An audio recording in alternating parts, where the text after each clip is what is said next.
What's up, YouTube? Today I am talking about lock takeover, specifically why you should not choose lock takeover if you like playing 2v2 my park, 2v2 in the stage.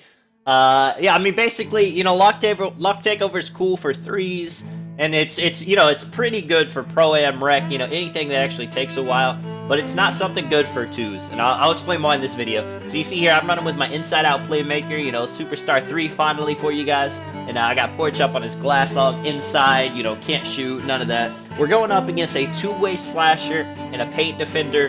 The paint defender, of course, it's the pure stretch build, just with 9 defensive badges. And the two-way slasher, he is the, the playmaking defending pie chart. You see, he has lock takeover, and his, the stretch he's playing with has sharp takeover. So, probably going to be some ISO, all that good stuff. So with lock takeover, it's a pretty good takeover when you actually get it. You see, you can get more steals better, you get bumps, your contests go up like crazy. It just basically you get bumpy with someone that can't do dribble moves, and it kind of knocks them, knocks the wind out of them pretty much is the best way to sum it up. But the thing with lock takeover is it's kind of tough to get. You see this dude, he has a pretty good game. You see they're starting off with 2 points. He does a dime right there.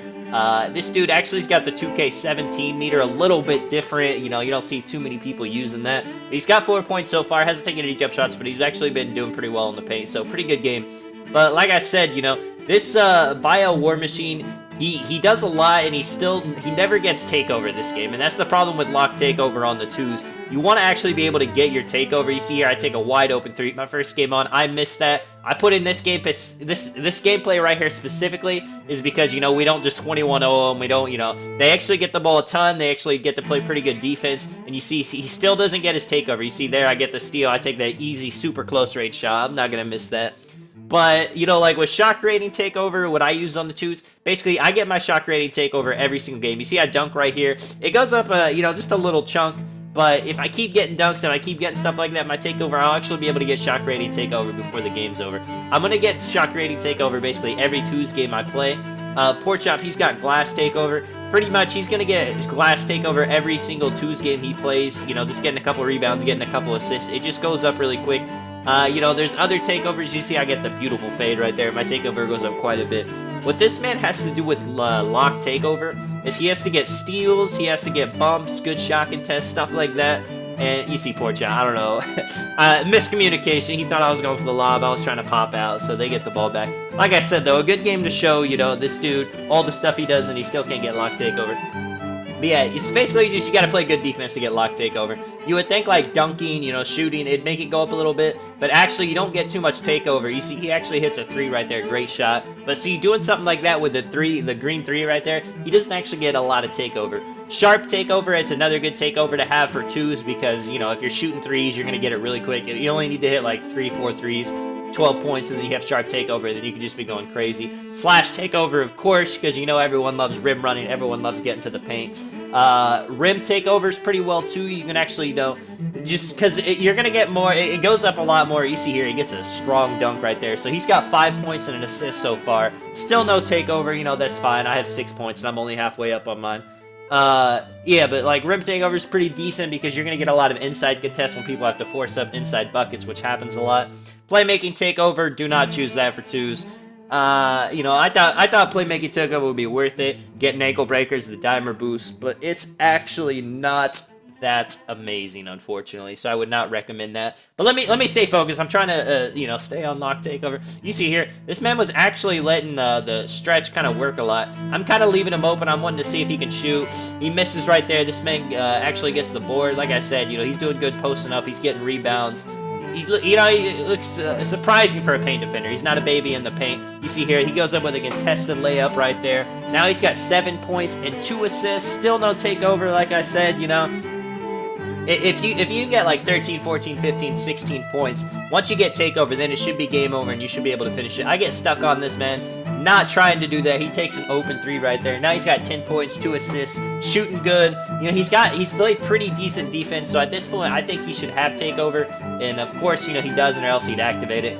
It's just, because I don't know if you guys know this, but every takeover you get +5 to all your stats. So say you have rim takeover and you're on offense. Say you have glass takeover, well, glass takeover, of course. But say you have rim takeover and you're on offense, you should still activate it. You see here, I got the fade, hot spot right there, white. Get a little boost right there.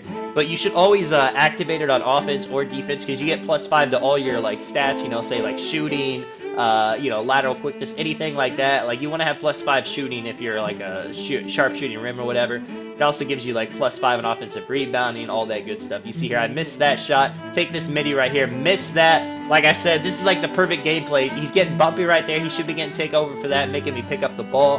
This is the perfect gameplay to show off, you know, everything this guy does, and he still can't get the lock takeover in it. I don't want to ramble in the video. I'm just trying to get through it. I feel like I've said all I need to say about it, so let me just go ahead and commentate the game to get it. I'll say one last thing at the end. See here, the paint defender actually gets stuck.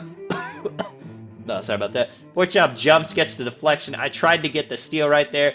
He tries to get a steal right there. Again, does not work. 16 to 8. It's kind of looking bleak, you know. They have a defender, they have a stretch, you know, a good lineup to kind of, you know, get easy buckets. It's kind of crazy that the paint defender was not shooting. He gets the back door right there. At this point, he has 12 points. No, still no takeover popping on yet. We'll see if he gets it by 20 or so. But that was a good backdoor. Shouldn't have got me. Let's see here. You know, I'm telling Porkchop he might want to shoot for game. We'll see. He's got sharp takeover. Porkchop kind of bait him into taking a shot. You see perfect bait right there. He shows up a very late. And, you know, at that point, they messed up. So you see here, I've had a bad game. You see here, he gets the foul right there with lock takeover. That is unfortunate. That probably made him lose takeover when, you know, really, you know, if you're fouling someone with lock takeover, you should kind of gain lock takeover. I don't know. But you see here, I'm not going to sell the game anymore. I get a contact dunk right there. Could not stop me. Both of them in the paint. You know, contact finisher, Hall of Fame popping up. It's beautiful. You see here, I hit him with the corner, and then I go for the lob right there. Gets me a little bit more takeover. 12 points, 1 rebound, you know, lots of missed shots, and I'm just anything away from getting my takeover and basically making this game over with. You see here, I tried to do a hezzy right there, did not give it to me. I got it right there, though. Perfect, easy green, and then boom. Now I got shot creating takeover. And like I said, shot creating takeover and glass takeover, it's just really, really good for the twos, especially shot creating takeover, just because, you know, now basically I can't miss a fade. You see right here, deep mid, easy fades. It's all day. I'm always looking for the fade once I get the shot creating takeover, just to try to make it look pretty. A lot of people take standing shots. You know, I'm trying to be, you know, a little bit different. You see here, he knows I'm going to try to fade. He knows he can't give me a 3. I take the fade midi right there. Oh, I actually released that kind of bad. I can't believe it went in. That's just a takeover, you know. Kind of helped me out right there slightly early. It was really tough. 18 to 19. He's got to do something, you know. Can he activate his lock takeover badge to finish me? Nope. I get an easy midi right there. Yeah, man, just lock takeover. You know, 3s, wreck, you know, longer games, it works out. But 2s, it is just not for 2s. Even though the takeover is good, it's just impossible to get on 2s unless you're just playing defense like a madman. Let me know what you guys think of it. This is Tonic. I'll catch you guys in the next one. I'm out. Peace.